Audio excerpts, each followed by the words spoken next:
సంబంధించినటువంటి సవరణ ద్వారా అధ్యక్ష గతంలో కేసీఆర్ ప్రభుత్వం తీసుకొచ్చినటువంటి ఈ 50% ఏదైతే 34% చేయాలన్న వాళ్ళ ప్రయత్నాన్ని అడ్డుకున్నారు సార్ ఆ రోజు హైకోర్టులో. ఇప్పుడు మళ్ళొక్కసారి అడ్డుకోరన్న గ్యారంటీ ఏమైనా ఉందా? ఈసారి చేసేటువంటి అమెండ్మెంట్ని కూడా ఖచ్చితంగా అడ్డుకుంటారు వాళ్ళు. అడ్డుకున్నప్పుడు మేము ఎవరి మొహం చూడాలి? మా బీసీలు ఎటువైపు చూడాలి సార్? అప్పుడు మాకు ఎట్టి పరిస్థితిలో ఇది ముందుకు పోతుందనేటువంటి ఆలోచన లేదు.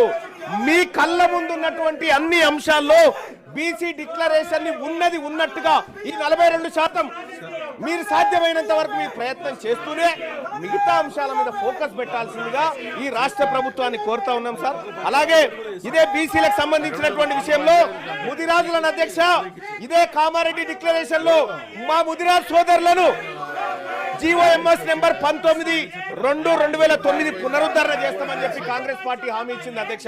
ఇందులో బీసీడీలో ఉన్నటువంటి ఈ తెలంగాణ రాష్ట్రంలో అత్యధిక జనాభా కలిగినటువంటి ఈ బీసీ బిడ్డలను ఈ ముదిరాజ్ బిడ్డలను బీసీడీ నుంచి బీసీఏలోకి అధ్యక్ష మా ఇంకో అరల నుంచి ఇంకో అరలకు వస్తాంటారు తప్ప వాళ్ళు ఇంకో దాంట్లో పోయి గుంజుకుంటామని చెప్తలేరు అధ్యక్ష. ఈ ఇచ్చిన హామీ ఎందుకు అమలు చేస్తలేరు అధ్యక్ష? ఇది సుప్రీంకోర్టు అడ్డం పడతా ఉందా? దీనికి ఏమైనా పార్లమెంట్ అడ్డం పడతా ఉందా? దీనికి ఏమైనా కోర్టులు అడ్డం పడతా ఉన్నాయా? రాజకీయ పరమైనటువంటి నిర్ణయాన్ని కాంగ్రెస్ పార్టీ తీసుకొని ఇది చేయొచ్చు అధ్యక్ష. ఇది చేయకుండా ఇది అట్లే పెట్టింది. గంగపుత్రుల విషయంలో కూడా ఇదే పరిస్థితి అధ్యక్ష. ఇవాళ గీత కార్మికులకు మనము వైన్ షాప్లలో రిజర్వేషన్ అని చెప్పి చెప్తా ఉన్నాం అధ్యక్ష. ప్రైవేట్ యూనివర్సిటీలు పెట్టే కాడ మా గీత కార్మిక మా గౌడ సోదరులకు అవకాశాలు కల్పించండి. ప్రైవేట్ కాంట్రాక్ట్ల దగ్గర అధ్యక్ష 42% రిజర్వేషన్ కాంట్రాక్ట్లు ఇచ్చే కాడ ఈ బీసీలకు ఇవ్వంగా ఏ చట్టం అడ్డుకునే పరిస్థితి లేదు అధ్యక్ష. మీరు వాళ్ళని పైకి తీసుకురావడానికి మీ కళ్ళ ముందు అనేకమైనటువంటి అంశాలు ఉన్నప్పటికీ కూడా ఇది చేయకుండా ఇవాళ కాంగ్రెస్ పార్టీ కేవలం 42% బీసీ రిజర్వేషన్ పేరుతోనే మమ్మల్ని తిప్పడం ద్వారా లాభం ఏముండదు అధ్యక్ష. మీరు చేయాల్సిన ప్రయత్నం చేస్తూనే ఇచ్చిన హామీలను నెరవేర్చాల్సినటువంటి అవసరం ఉంది అధ్యక్ష. మత్స్యకారుల హక్కులకు సంబంధించి మత్స్య సామాజిక వర్గాల మధ్య పెండింగ్ లో ఉన్న సమస్యలు పరిష్కరించేందుకు త్వరితగతిన ప్రయత్నం చేస్తామన్నారు అధ్యక్ష. అదెటుపోయిందో అయితే గొర్రెల స్కీమ్ ను కాంగ్రెస్ పార్టీ ప్రభుత్వం ఏర్పడ్డ తర్వాత 100 రోజుల్లోనే 2వ విడత గొర్రెలు పంపిణీ చేస్తామన్నారు అధ్యక్ష. 2వ విడత గొర్రెల పంపిణీ కార్యక్రమం ఎటుపోయిందో కానీ ఇక్కడ మొదటి విడత గొర్రెల పంపిణీ కార్యక్రమంలో దోషులైనటువంటి వాళ్ళని ఇవాళ ప్రజాక్షేత్రంలో దోషులుగా నిలబెట్టలేకపోయింది. ఈ విషయంలో కాంగ్రెస్ పార్టీ కొంత ఇబ్బందికరమైనటువంటి పరిస్థితుల్ని సృష్టిస్తా ఉంది అధ్యక్ష. ఇక అలాగే వైన్స్ రిజర్వేషన్లు అధ్యక్ష. వైన్స్ ల విషయంలో 15% ఉండే గౌడ్లకు రిజర్వేషన్లు 25% పెంచుతామని చెప్పారు సార్ కామారెడ్డి డిక్లరేషన్ లో.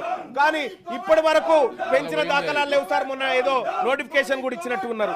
అలాగే జనగామ జిల్లాకు సర్దార్ సర్వాయి పాపన్న పేరు పెడతామని కాంగ్రెస్ పార్టీ పేజ్ నెంబర్ 18 తన ఎన్నికల మేనిఫెస్టోలో చెప్పింది సార్. ఇప్పటికీ దానిపైన చర్చ లేదు, దానిపైన ఎలాంటి నిర్ణయం తీసుకోలేదు అధ్యక్ష. అనేక మంది ఇప్పటికే ధర్నాలు అలాగే ఆందోళన వ్యక్తం చేస్తా ఉన్నారు కాంగ్రెస్ పార్టీ ఈ నిర్ణయాన్ని తీసుకోవాలని చెప్పి. అలాగే మున్నూరు కాపుల విషయంలో కూడా అధ్యక్ష మొట్టమొదటిసారిగా మంత్రివర్గంలో ఒక మున్నూరు కాపు బిడ్డ కూడా మంత్రిగా లేకుండా పోయింది అధ్యక్ష. అలాగే మున్నూరు కాపు కార్పొరేషన్ ఏర్పాటు చేసి యువ పారిశ్రామికవేత్తలను ప్రోత్సహించేందుకు సబ్సిడీ రుణాలు పంపిణీ చేస్తామని చెప్పారు అధ్యక్ష. అది కూడా ఇప్పటి వరకు అతిగతి లేకుండా పోయింది అధ్యక్ష. పద్మశాలి బిడ్డలకు జగిత్యాల, నారాయణపేట, భువనగిరిలో మెగా పవర్ క్లస్టర్లు ఏర్పాటు చేస్తామని చెప్పారు అధ్యక్ష. పద్మశాలిలకు పవర్ లూమ్స్ పరికరాల పైన 90% సబ్సిడీ అని చెప్పారు అధ్యక్ష. ఎటుపోయినాయి అధ్యక్ష? ఈ కామారెడ్డి డిక్లరేషన్ లో కేవలం 42% స్థానిక సంస్థల రిజర్వేషన్లు కాదు అధ్యక్ష. సార్ ఇక్కడ 42% రిజర్వేషనే కాదు అధ్యక్ష, అనేకమైనటువంటి అంశాలు ఈ బీసీ డిక్లరేషన్ లో ఉన్నాయి. కేవలం 42% రిజర్వేషన్ అనే కాదు, మీరు చేయగలిగినటువంటి అన్ని ఉన్నాయి ఇందులో. మరీ ముఖ్యంగా అధ్యక్ష విశ్వకర్మలకు సంబంధించినటువంటి అధ్యక్ష మంగళి, స్వర్ణకారులు, కమ్మరి, వడ్రంగులు, కుమ్మరులను 90% సబ్సిడీతో టూల్ కిట్లు ఇస్తామని చెప్పారు అధ్యక్ష. ఆ కార్యక్రమం చేయడంగా ఎవరు అడ్డుకుంటారు అధ్యక్ష? అక్కడ ఏం పార్లమెంటే వద్దంటలేదు, సుప్రీంకోర్టులు ఏం అడ్డుకుంటలేవుగా అధ్యక్ష. పట్టణ ప్రాంతాల్లో షాపుల ఏర్పాటు భూమి కేటాయిస్తామని చెప్పారు అధ్యక్ష. ఆ భూమి కూడా ఇప్పటిదాకా దాని మీద పరిశీలన కాదు కదా, కనీసం పట్టించుకున్న పాపాన పోలేదు అధ్యక్ష. మా రజక సోదరులకు, రజక యువతకు పట్టణాల్లో ల్యాండ్ రోమెంట్స్ ఏర్పాటు చేసేందుకు 10 లక్షలు ఇస్తామని చెప్పారు అధ్యక్ష. తక్షణమే ఈ ప్రభుత్వం ఇవన్నీ చేపట్టాలని డిమాండ్ చేస్తా ఉన్నాం అధ్యక్ష. అలాగే రాష్ట్ర వ్యాప్తంగా దోబిఘాట్లు ఆధునీకరణ కోసం ప్రతి జిల్లాకు 10 కోట్లు కేటాయిస్తామని చెప్పారు అధ్యక్ష. నేను ఈ సభ ద్వారా ఈ తెలంగాణ రాష్ట్రంలో ఉన్నటువంటి బీసీ బిడ్డల తరఫున మాట్లాడుతా ఉన్న అధ్యక్ష, కాంగ్రెస్ పార్టీ చేయడానికి ఎలాంటి అడ్డంకి లేనటువంటి అంశాలు ఈ మేనిఫెస్టోలో చాలా ఉన్నాయి. వీటిని నెరవేర్చాల్సిందిగా ఇక్కడ ఉన్నటువంటి రాష్ట్ర ప్రభుత్వాన్ని డిమాండ్ చేస్తా ఉన్నా. మా ఆకలి, మా బాధ, మా గోస ఈ సభ ముందు పెట్టుకునేటువంటి సందర్భంలో ఈ రాష్ట్ర ప్రభుత్వం నుంచి మేము ఎక్స్పెక్ట్ చేస్తుంది అధ్యక్ష, కేవలం 42% మాత్రమే అడ్డంకి ఉంది. మీరు ఇంప్లిమెంట్ చేయడానికి ఏ అంశానికి కూడా అడ్డంకులు లేవు. వీటిని అమలు చేయండి. ఇక్కడ 1,00,000 కోట్ల బడ్జెట్ పెట్టడానికి సార్, 20,000 కోట్లు ప్రతి ఏడాది బడ్జెట్ పెట్టడానికి ఎవరైనా అడ్డంకి ఉన్నారా? దీనికి మీరు పెట్టండి. బీసీలకు సంబంధించి రిజర్వేషన్ దయచేసి 42% రిజర్వేషన్ల విషయంలో అధ్యక్ష ఇవాళ గవర్నర్ గారు ఆమోదించాలి సార్. గవర్నర్ గారు సమ్మతించాలి. లేకపోతే మొన్న గతంలో సార్ ఇదే ఆనరబుల్ హైకోర్టులో గతంలో కేసీఆర్ గారు 34% రిజర్వేషన్ అన్నప్పుడు ఇగో అగ్రవర్ణాల వాళ్ళు హైకోర్టులో కేసేసి దీన్ని ఆపిరు సార్. ఇలా మళ్ళా ఇంకొక ఆయన పుట్టడానికి గ్యారంటీ ఏంది? ఇలా మళ్ళీ దాన్ని అడ్డుకోవడానికి గ్యారంటీ అధ్యక్ష ఈ మా బీసీల విషయము మాట్లాడుకునే సందర్భంలో బీఆర్ఎస్ పార్టీ ఈ రకంగా అరాచకం చేయడం, ఈ రకంగా దాన్ని అడ్డుకోవడం, సభను డిస్టర్బ్ చేయడం ఇది బాధాకరం సార్. ఇది అత్యంత బాధాకరం. ఇది బీసీలకు సంబంధించినటువంటి అంశం సార్. ఇక్కడ బీసీలకు సంబంధించినటువంటి అంశం చర్చకు వచ్చినప్పుడు బీఆర్ఎస్ పార్టీ చిత్తశుద్ధితో వీళ్ళకి 70 సంవత్సరాలుగా అన్యాయం జరుగుతుందని వచ్చి కూర్చొని మా బాధ వినాలి సార్. మా బాధ వినాలి సార్. మా ఆవేదన వినాలి. అది చేయకుండా కేసీఆర్ గారి పైన కేసు పెట్టినటువంటి ఉద్దేశంతో అదే కేసీఆర్ గారు మా మీద 100 కేసులు పెట్టింది సార్. మేము ఎన్నట్టు పట్టించుకోలే. మేము ప్రజాక్షేత్రంలో ఉన్నాం, ఎదుర్కోవడానికి సిద్ధంగా ఉన్నాం. కానీ ఈ రకమైనటువంటి వాదనకు దిగడం, బీసీలకు సంబంధించినటువంటి అంశం చర్చకు వచ్చినప్పుడు ఇది దుర్మార్గమైనటువంటి ఈ చర్య సార్. దీన్ని ఎట్టి పరిస్థితిలో బీసీ సమాజం ఉపేక్షించదంతే తమ ద్వారా తెలియజేస్తున్నాను అధ్యక్ష. బీసీ మంత్రి గారు అధ్యక్ష వీళ్ళ వైఖరి చూస్తుంటే కడుపుల కత్తులు పెట్టుకొని అలుముకున్నట్టు ఉన్నది. ఇది మీ సిబిఐ కేసు గురించి మీరు అనేక సందర్భాల్లో మాట్లాడచ్చు. అవినీతి ఆరోపణలు ఎదుర్కొంటే విచారణకు కూడా సిద్ధంగా లేని మీ మానసిక విధానం చూస్తుంటే ఇవాళ చాలా జాలి కలుగుతా ఉంది. ఇవాళ 42% రిజర్వేషన్లకు బేసిక్ గా టీఆర్ఎస్ పార్టీ ఫ్యూడలిస్టిక్ పార్టీ వ్యతిరేకంగా ఉంది. కాబట్టి ఇవాళ రిజర్వేషన్ల అంశం ఇక్కడ దానికి సంబంధించి పంచాయతీ రాజ్ మున్సిపల్ అడ్మినిస్ట్రేషన్ కోట ఎత్తేస్తుంటే ఇవాళ టీఆర్ఎస్ కావాల్సుకొని సిబిఐ పేరు మీద కార్యక్రమం చేస్తా ఉంది. ఏందా ఆరోపణలు ఎదుర్కొంటే విచారణకి ప్రజాస్వామ్యంలో విచారణకు ఎదుర్కొని నిర్దోషిగా నిలబడాలి. విచారణకు వచ్చినోడే ఈ విధంగా ధర్నాలు చేస్తే, విచారణ ఎదుర్కోవాల్సినటువంటి వాళ్ళు ఈ విధంగా ప్రొటెస్ట్ చేస్తే ఇవాళ తెలంగాణ మొత్తం సమాజం గమనిస్తా ఉంది. బీఆర్ఎస్ పార్టీ బీసీల పట్ల ఉన్న వైఖరి, బీసీల పట్ల ఉన్నటువంటి ప్రేమ ఏ విధంగా కనబడుతుందో చూస్తా ఉన్నాం. డెఫినెట్లీగా ఇది ప్రజలు గమనించాలి. తెలంగాణ ప్రజలంతా గమనిస్తారు. బీఆర్ఎస్ వైఖరి ఏ విధంగా అయితే బీసీలకు సంబంధించి రిజర్వేషన్లు అడ్డుకోవడానికి చేస్తా ఉన్నారు.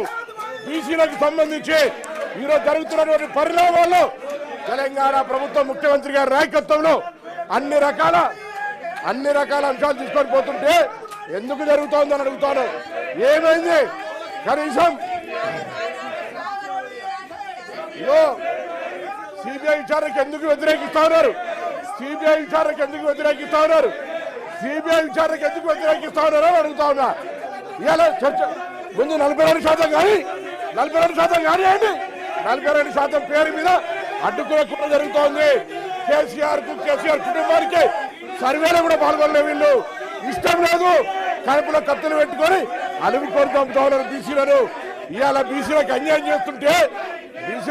చేస్తుంటే కనీసం పార్టీ నాయకత్వం స్పందిస్తలేదు. నేను అడుగుతాను మధుసూదన్ చారి గారు, బండ ప్రకాష్ గారు, ఇవాళ బీసీలకు సంబంధించి ఒక ప్రక్రియ జరుగుతుంటే అచేతనంగా నిలిచారు. ఈ తప్పిదాన్ని గమనిస్తా ఉన్నారు. చరిత్ర ఊరుకోదు. ఫ్లోర్ లీడర్ గా రాజు గారు కావచ్చు, రమణ గారు కావచ్చు, అందరూ కూడా చెప్తా ఉన్నాం. 42% రిజర్వేషన్ సంబంధించి టీఆర్ఎస్ పార్టీ కుట్రపూరితంగా తెలంగాణ ప్రజలు గమనించాలి. తెలంగాణ ప్రజలందరికీ విజ్ఞప్తి చేస్తా ఉన్నాం. టీఆర్ఎస్ పార్టీ వైఖరి చూడండి. 42% రిజర్వేషన్ ఏ విధంగా వ్యతిరేకిస్తుందో మధుసూదన్ చారి గారు స్పందించకపోతే వారు కూడా ఇందుకు సంబంధించి డెఫినెట్లీగా వారికి సపోర్ట్ ఉన్నట్టుగా భావిస్తా ఉన్నామని చెప్తా ఉన్నాం. ఇలా బీసీల గురించి మాట్లాడతారు. బీసీలకు సంబంధించిన ప్రక్రియ జరిగితే అడ్డుకుంటారు. అడ్డుకున్నప్పుడు సపోర్ట్ చేయరు. ఇదేం పద్ధతి అని అడుగుతా ఉన్నాం. అందుకే దయచేసి అధ్యక్ష వీళ్ళని వెంటనే ఒక విచారణ ఎదుర్కోలేని అవినీతి పరులుగా అవినీతి ఆరోపణ వస్తే విచారణ ఎదుర్కోక మొగల్ని కొట్టి మొరమొర అన్నట్టుగా ఇలా ఈ విధంగా రాద్ధాంతం చేస్తున్నటువంటి వాళ్ళు ప్రజాస్వామ్యాన్ని అపహాసం చేస్తూ ఇలా బీసీల రిజర్వేషన్ అడ్డుకోవడానికి ప్రొటెస్ట్ చేస్తున్న వీళ్ళ మీద కఠిన చర్య తీసుకోవాలని కోరుతా ఉన్నాం. తెలంగాణ ప్రజలు గమనించాలని కోరుతా ఉన్నాం. ఇలా బలహీన వర్గాల నాయకులు మధుసూదనాచారి గారు కానీ, బండ ప్రకాష్ గారు కానీ, రాజు గారు కానీ, ఎల్ రమణ గారు కానీ, దాసం శ్రేవన్ ఆనాడు తెలంగాణ ఉద్యమంలో మా పార్టీలో ఉండి మా పార్టీ మీద అడిగినాం. మేము ఇలా పూర్తి అచేతనంగా బొమ్మల్లాగా మారకండి. మీ పార్టీకి ఇష్టం లేకపోవచ్చు, కానీ ఇది ఒక చారిత్రాత్మక నిర్ణయం, దానికి సపోర్ట్గా ఉండాలని నేను మరొక్కసారి కోరుతూ, ఆరోపణలు ఎదుర్కొనే చేతగాక ఆరోపణలు ఎదుర్కొనేటువంటి పేరు మీద బీసీల రిజర్వేషన్ అడ్డుకునేటువంటి కుట్ర, ఇది దౌర్భాగ్యమైనటువంటి పరిస్థితి అనే మాట సందర్భంగా మనం చేస్తాను అధ్యక్ష. ఏవిఎన్ రెడ్డి గారు కేసీఆర్